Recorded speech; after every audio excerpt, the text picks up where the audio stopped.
अस्सलाम वालेकुम। आप देख रहे हैं सिटी 11 न्यूज़ पाकिस्तान HD। खबर शामिल करते हैं नौशेरा वादी सोन से रिपोर्ट। मलक जाहिद फारूक आवान सीनियर सहाफ़ी मलक उमर दराज जोया के हमरा पीपल पार्टी के रहनुमा मलक अब्दुल्ला हसनैन ने THQ हॉस्पिटल खुशाब में MS खुशाब डॉक्टर हाफिज मोहम्मद यूनुस से मुलाकात के दौरान डॉक्टर हाफिज यूनुस ने बताया कि हॉस्पिटल में कोरोना वार्ड में तमाम तर सहूलियात मौजूद हैं।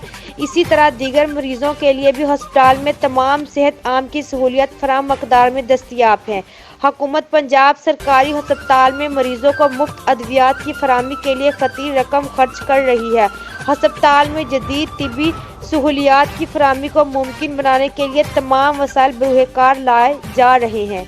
मज़ीद खबरों के लिए देखते रहिए सिटी 11 न्यूज़ पाकिस्तान HD।